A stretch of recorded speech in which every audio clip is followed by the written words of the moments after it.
Perut terasa kembung, biasanya akan kembali terasa enak setelah meminum segelas air hangat.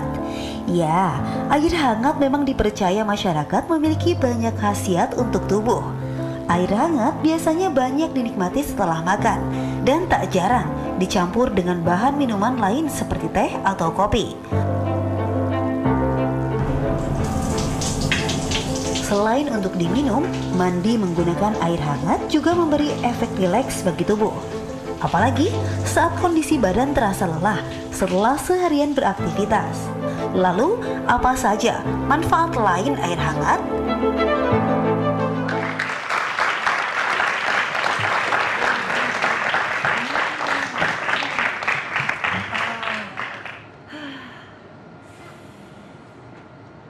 Enak, lagi pegel, berendam air hangat. Wah, Mbak Nina lagi rendam kaki di air hangat nih. Iya, saya mau tanya dong, ada bathtub yang agak gedean nggak ya? Supaya lebih enak gitu, karena kalau cuma segini aja tanggung. Tanggung ya. Sekalian mandi kalau di rumah dengan air hangat juga. Apa kabar pemirsa di rumah dan juga penonton di studio? Kita kali ini akan membahas mengenai air hangat. Banyak manfaatnya ternyata Dokter Sheila ya. Katanya ini bikin rileks, bikin enak. Di antara penonton-penonton di studio juga ada nggak yang suka air hangat nih? Ada dengan, oh ya, oke, dengan Mbak siapa? Oke, gimana kalau air hangat tuh biasa diapain? Saya biasanya buat mandi habis beraktivitas, kalau lagi capek. Oh ini bener nih sama mandi. Jadi maunya mandi kan lebih enak daripada cuma kaki tanggung kan soalnya ya. Oke, ada lagi? Ada lagi? Oke, Bila? Saya biasanya untuk minum di pagi hari sebelum aktivitas, terbiasa untuk minum teh karena enak aja menghangatkan tubuh. Oh, jadi minum sebelum aktivitas. Diminum ya, oke. Jadi ada yang suka dipakai buat mandi, air hangat. Ada juga yang suka diminum ya. Yang jelas jangan bekas mandi atau segera kaki diminum ya. Kalau bekas diminum nggak habis dibuat mandi boleh ya? Kita akan bahas ini lebih jelas dengan seorang dokter spesialis kedokteran fisik dan rehabilitasi. Ya, Dokter Rita. Dokter Rita, silakan. Dokter Rita. Dok, saya keringin dulu kaki saya ya. Saya keringin dulu ya. Oh iya. Nah, Dokter Rita, ada nggak manfaatnya? Ini orang memang berendam dengan air hangat, ya itu memang benar ada secara ilmiah.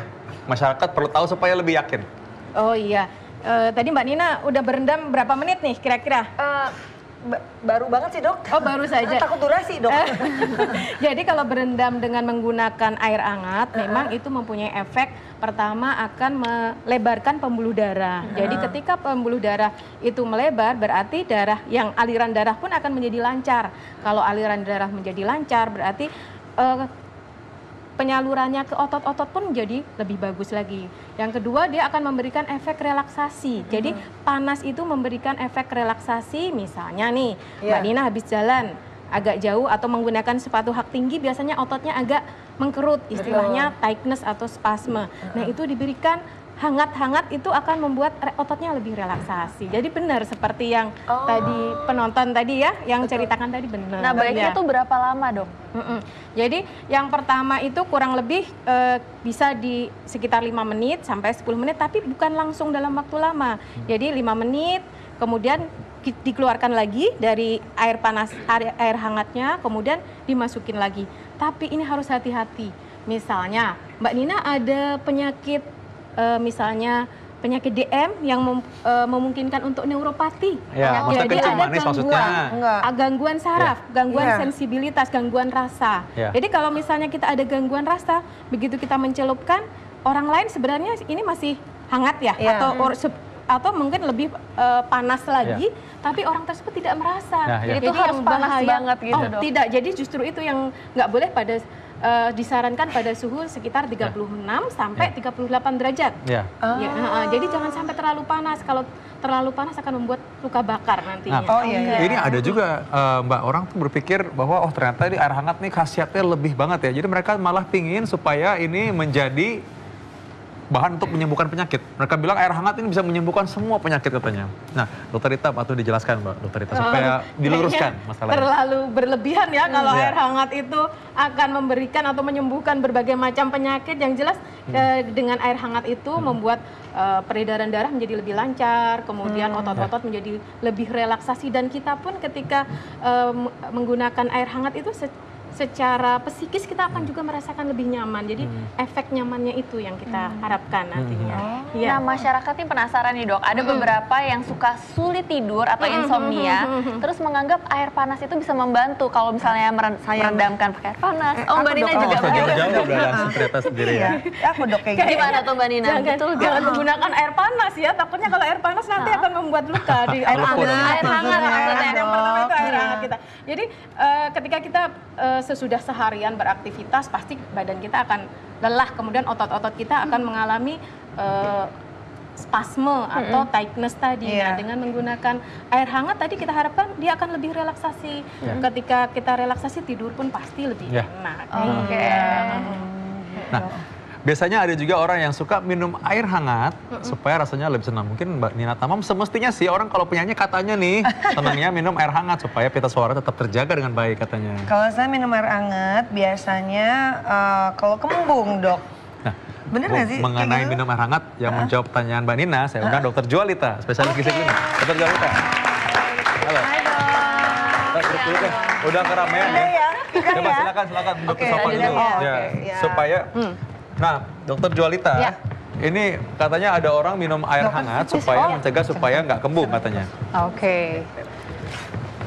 Benar nggak itu katanya gitu? Jadi sih intinya air hangat itu kan tadi sifatnya dia melebarkan pembuluh darah ya, membuat vasodilatasi. Ketika dia membuat vasodilatasi akan menyebabkan aliran darah itu jadi lebih lancar ke organ-organ, termasuk juga ke otot gitu. Jadi memang efek akhirnya dia akan menyebabkan relaksasi gitu, akan menyebabkan orang jadi lebih santai, lebih rileks seperti itu. Ya. Berarti kalau mau marah-marah kita kasih air hangat aja ya. Bisa. Mungkin boleh dicoba tuh ya.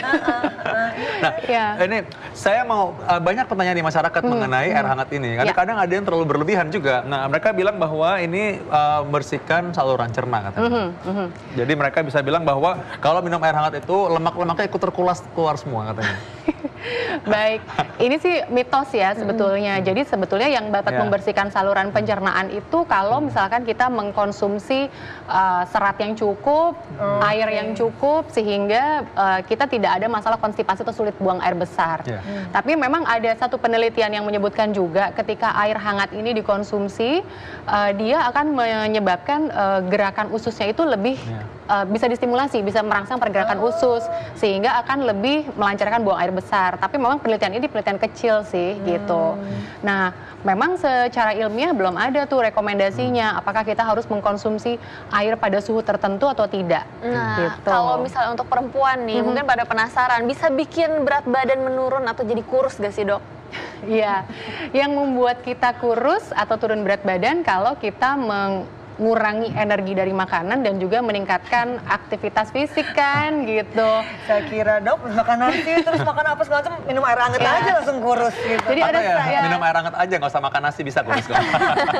ada penelitiannya juga kalau kita mengkonsumsi 500 cc air, dia bisa meningkatkan laju metabolisme sampai 30%. Tapi setelah dihitung-hitung tidak signifikan. Artinya kalau itu dilakukan dalam 1 tahun, turunnya paling sekitar 2,4 kilo aja. Oke. Kalau ini meredakan nyeri saat menstruasi. Bisa karena efek relaksasi tadi dan juga membuat vasodilatasi kan pelebaran pembuluh darah. Gitu. Iya. Karena kalau kita lagi menstruasi kan suka pakai botol air hangat. Terus kita minum air hangat juga gitu kan. Sering saya suka pakai dulu waktu saya tugas di daerah tuh supaya orang nggak makin sakit kalau lagi mens atau lagi sakit perut misalnya. Jadi air hangat taruh dalam botol, nanti ya jangan yang panas tentunya, nanti taruh di atas. Cuma tadi seperti yang Dokter Rita bilang, jangan sampai air terlalu panas, malah melepuh nanti kulitnya. Kalau coklat hangat juga kan biasanya sering dipakai tuh dok untuk diminum kalau lagi menstruasi. Iya. Sebetulnya memang dibilang bahwa dengan air hangat tersebut bisa menimbulkan relaksasi juga. Nah di coklat kan dia juga ada zat yang membuat pelepasan endorfin kan, jadi rasanya lebih tenang, lebih enak, lebih rileks. Iya. Sama nasi dok. Lebih tenang. Lapar kali itu ya. Nah Dokter Rita, tadi kayak kita udah bahas juga tadi antara penonton ada tuh yang suka mandi air hangat. Nah ini ada yang lebih enak lagi, berendam di air hangat. Itu katanya bisa bikin memang muscle relaksan ya untuk semua jadi rileks ya dokter ya. Tapi memang secara ilmiah memang itu sih memang terbukti ya. Memang secara ilmiah itu terbukti. Jadi ketika kita berendam sama ya tadi bahwa dia akan membuat pembuluh darah menjadi lebih melebar, jadi aliran darahnya lebih lancar, kemudian otot-ototnya juga menjadi lebih rileks. Cuman yang harus kita perhatikan jangan sampai pada saat kita berendam itu atau mengompres air panas itu pada saat kondisi akut. Misalnya kita yang sering ketukar itu kalau misalnya kita jatuh kemudian terkilir bengkak misalnya, ya. Nah, biasanya malah dikompres dengan air panas. Itu yang harus kita luruskan kembali. Jadi pada saat kondisi akut, kondisi bengkak itu kalau misalnya aliran darah itu menjadi melebar, berarti darahnya akan semakin banyak berada di situ. Jadi makin Itu bengkak akan ya, membuat semakin bengkak. Jadi kita sebaiknya kalau seperti itu kita menggunakan sifatnya yang air dingin. Oke, jadi pengecualian kalau lagi bengkak, memar atau terkilir ya. Iya, badan lagi tutup. bengkak, memar itu. Nah, yang harus ngomong-ngomong kita soal berendam itu berapa lama sih, Dok? Dan aman nggak sih kalau berendam tiap hari pakai air hangat?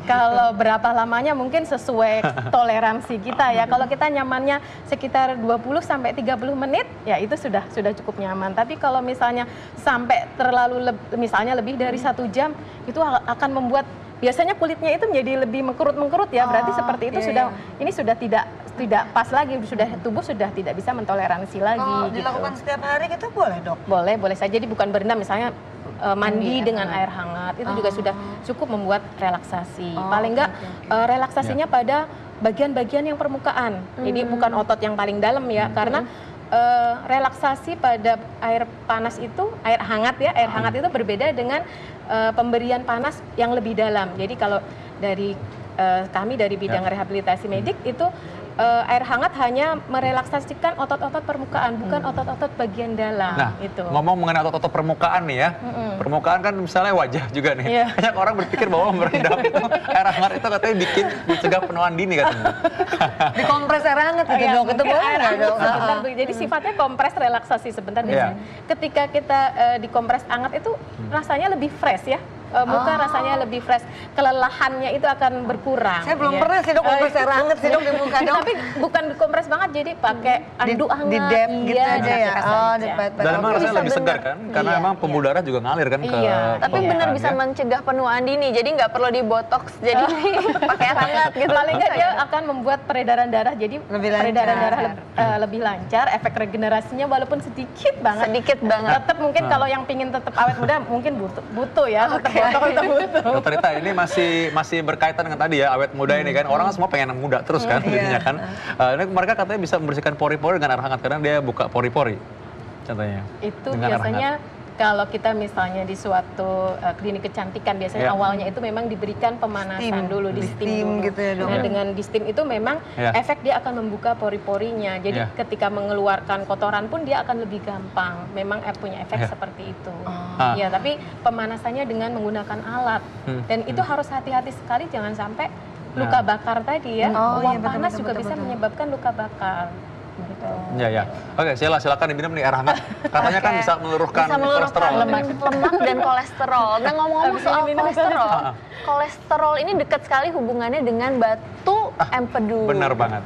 Nah, kita akan bahas selanjutnya di segmen berikutnya nih, Mbak Nina. Apakah benar mengenai batu empedu tadi?